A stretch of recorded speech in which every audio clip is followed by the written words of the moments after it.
10 milhões de habitantes. Você sabia que era esse o número de habitantes no Brasil em 1872?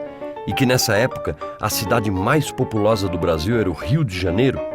Pois bem, além das sociedades indígenas, essa população era composta basicamente por 3 níveis sociais: os escravos, os homens livres e a aristocracia. 2 foram os imperadores que o Brasil teve durante o período monárquico: Dom Pedro I e Dom Pedro II, pai e filho. O pai inaugurou o primeiro reinado logo após a independência do Brasil em relação a Portugal, mas uma série de problemas o levou a renunciar em nome do seu filho. O menino tinha apenas 5 anos de idade, então o país foi governado por uma série de regências até Dom Pedro II assumir o trono em 1840. A economia da época era basicamente agrícola e voltada para exportação. No início do século XIX, o produto da vez era o açúcar, mas a partir de 1840, o café veio com tudo e dominou a produção. Quem fazia todo tipo de trabalho eram os escravos, claro. Nesse período, surgiram as primeiras ferrovias brasileiras, responsáveis pelo transporte da produção até o Porto de Santos. Em 1888, já no apagar das luzes da monarquia, depois de muita pressão política e vários movimentos de intelectuais, muitos dos escravos já estavam livres. A abolição decretada pela princesa Isabel apenas encerrou esse processo. A partir daí, o Brasil passou a intensificar a vinda de mão de obra imigrante. Grandes nomes das artes brasileiras surgiram nesse período. Quem não conhece? Minha terra tem palmeiras onde canta o sabiá, as aves que aqui gorjeiam não gorjeiam como lá. Poema escrito em 1843 por Gonçalves Dias. Artistas como Pedro Américo e Vitor Meirelles pintaram quadros que são referências até os dias de hoje: O Grito do Ipiranga e A Primeira Missa do Brasil. Na música, por exemplo, temos Carlos Gomes, compositor da ópera O Guarani. Entre os vários pioneiros da época, o destaque fica por conta de Chiquinha Gonzaga, grande pianista de choro e a primeira mulher a reger uma orquestra. E não podemos esquecer a criação do Museu Nacional, no Rio de Janeiro.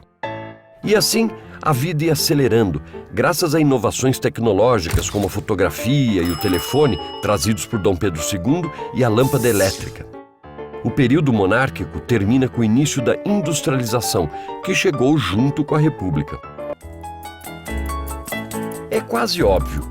O período da nossa história, conhecido como Primeira República, começa oficialmente com a proclamação da República, em 1889.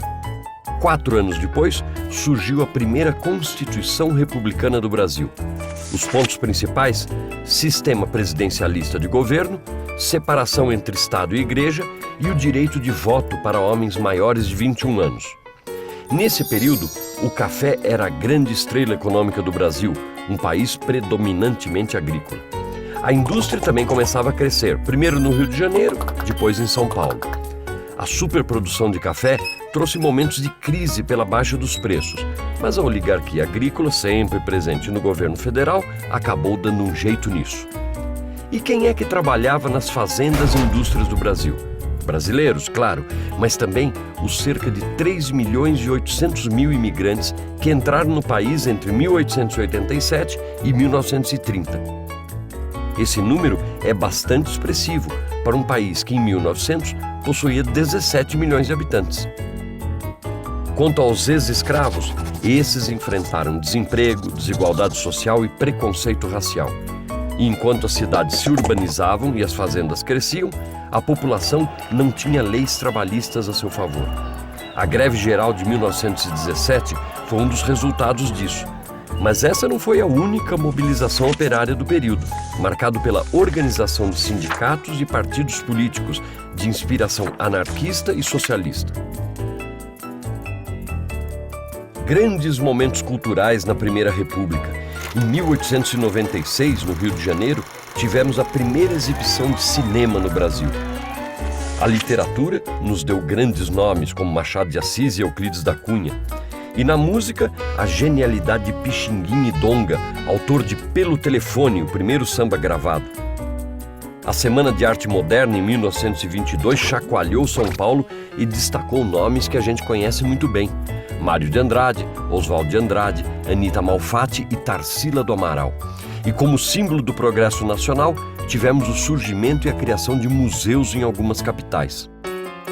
No cenário político, o Brasil vivia a chamada política do café com leite, com os partidos republicanos paulista e mineiro se revezando na presidência do país. Esse acordo durou até São Paulo romper o combinado e lançar a candidatura de Júlio Prestes em 1930, ano da vez dos mineiros ocuparem o poder. As classes dominantes de Minas e Rio Grande do Sul formaram a Aliança Liberal e lançaram o gaúcho Getúlio Vargas como candidato. Júlio Prestes venceu as eleições, mas a Revolução de 1930 colocou Vargas no poder e pôs fim à Primeira República. A figura principal da era Vargas foi o homem que deu nome a ela, Getúlio Vargas. Ele foi presidente da República por 15 anos ininterruptos, período iniciado com a Revolução de 1930.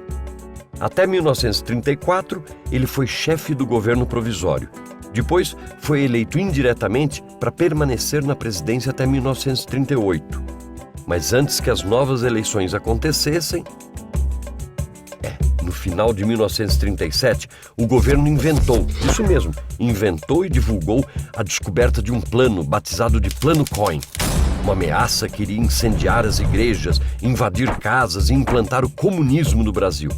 Foi o suficiente para que o Congresso Nacional declarasse estado de guerra. Em 10 de novembro de 1937, Vargas e os militares aplicaram o golpe político que iniciou a ditadura conhecida por Estado Novo. Durante os 15 anos da era Vargas, houve um grande investimento na industrialização do país, promovido pelo próprio Estado brasileiro. A produção interna começou a substituir as importações e a indústria de base alcançou grande crescimento.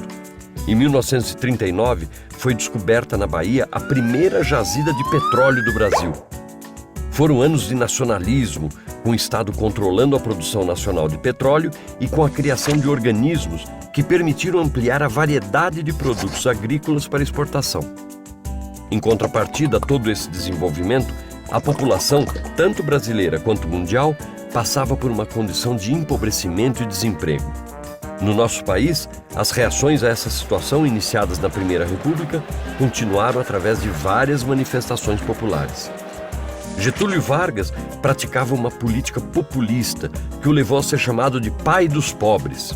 Mas a despeito disso, seu governo repreendeu, perseguiu, prendeu, torturou e exilou intelectuais e políticos contrários aos seus preceitos.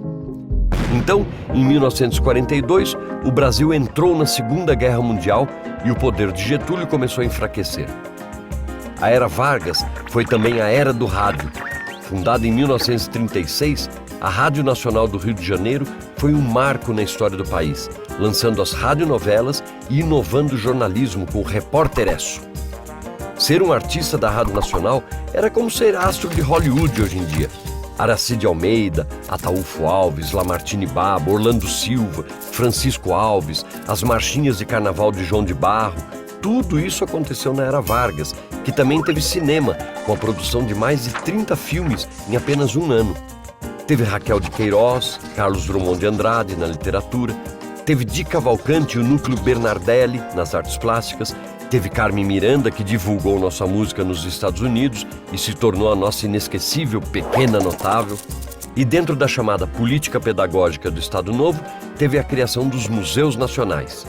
Em 29 de outubro de 1945, pressionado pelos militares, Getúlio Vargas renunciou. O período de tempo que chamamos de Brasil contemporâneo já tem mais de 60 anos. É muita história. Então, é melhor ir por partes. Antes disso, é importante dizer que houve um movimento que perpassou todo esse período, a intensa migração populacional entre as regiões brasileiras. E agora, que tal dividir o período em 3 blocos? Vamos ver primeiro o que aconteceu entre 1945 e 1964. Durante esses quase 20 anos, tivemos o otimismo dos anos JK, com a construção de Brasília, o desenvolvimento da indústria nacional, a instalação de grandes empresas multinacionais. Houve também a migração do campo para as cidades. Por outro lado, no cenário internacional, a Guerra Fria opunha Estados Unidos e União Soviética. conflito que influenciou ideologicamente as práticas políticas dos anos seguintes. No Brasil, essa situação, entrelaçada a outros fatores, culminou com o golpe militar em 1º de abril de 1964. Nesses 20 anos, a vida cultural brasileira se agitava com Oscarito, Grande Otelo, Dercy Gonçalves, Mazzaropi, Cinema Novo, diversas companhias de teatro em todo o país, TV Tupi, Bossa Nova, Jorge Amado, Carolina de Jesus, Guimarães Rosa, Carlos Drummond de Andrade, Sérgio Buarque de Holanda. Na educação, tivemos a experiência da Escola Nova, com Anísio Teixeira, e o Plano Nacional de Alfabetização de Paulo Freire. E é claro que o povo brasileiro vibrava muito com os gols de Pelé e Garrincha e as nossas primeiras Copas do Mundo, em 1958 e 62. O regime militar deu continuidade e ampliou o modelo econômico de JK. Foi a época dos projetos ufanistas, como a Transamazônica e a usina de Itaipu, e os grandes planos de integração nas áreas da saúde, educação, infraestrutura e telecomunicações. Crescemos economicamente, mas à custa de indicadores sociais muito baixos, uma dívida externa de 91 bilhões de dólares e uma inflação de 223% em 1984. A vida urbana cresceu rapidamente e o meio rural viu surgirem os boias-frias. A ditadura militar durou 21 anos, que tiveram como resultado milhares de cidadãos presos e cerca de 500 mortos e desaparecidos, em decorrência das ações de órgãos de repressão. Como resposta a essa situação, os mais diversos setores da sociedade civil se reorganizaram para reivindicar a volta da democracia. O movimento de mulheres, a defesa dos direitos indígenas, o movimento negro, o movimento estudantil são exemplos de alguns dos setores sociais articulados à campanha das diretas já. Mas, ao mesmo tempo, se assistia ao surgimento de novos partidos políticos e à reorganização dos sindicatos. Entre os artistas, muita resistência à censura dos anos de chumbo e outras manifestações artísticas. Tivemos os festivais de MPB da Record, Jovem Guarda, Tropicalismo, Chico Buarque e Plínio Marcos, João Cabral de Melo Neto. Não podemos esquecer do Chacrinha, Nelson Rodrigues, a Porno Chanchada, os Trapalhões, Dancing Days, Elis Regina, os Novos Baianos, Secos e Molhados, o Pasquim, Clarice Lispector, Pichote, Show da Xuxa, o punk e o rock nacional. E no esporte, o Tricampeonato do México em 1970, e ainda ganhamos nosso primeiro campeão mundial de Fórmula 1. A ditadura militar acabou, porém o processo de redemocratização foi longo.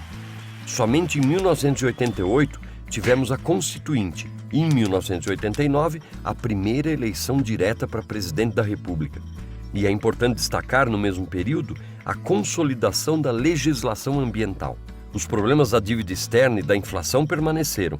Somente em 1994 houve êxito na estabilização da economia com a implantação do Plano Real.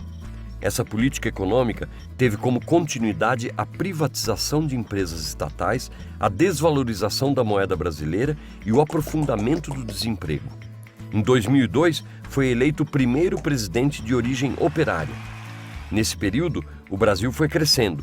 Passamos de quase 52 milhões de habitantes em 1950 para cerca de 188 milhões em 2006. O país sediou eventos de repercussão internacional, como a Eco 92, os Jogos Pan-Americanos. Acompanhamos as vitórias de Ayrton Senna e Guga, o Tetra em 94, o Penta em 2002. Nas telecomunicações, exportamos novelas para diversas regiões do mundo. A nossa produção cultural ganhou força na área cinematográfica, com filmes como Carlota Joaquina e Central do Brasil. A música sertaneja e o axé music movimentam milhões de reais na indústria fonográfica. A juventude vê surgir o rap e o funk e cada vez mais a tecnologia ganha espaço. Internet, celular, redes sociais, a realidade cada vez mais virtual. Mas é claro que o século XXI não é só isso. Tem muito mais em arte e cultura. Houve um fortalecimento à preservação do patrimônio nacional e a ampliação da legislação de incentivo à cultura.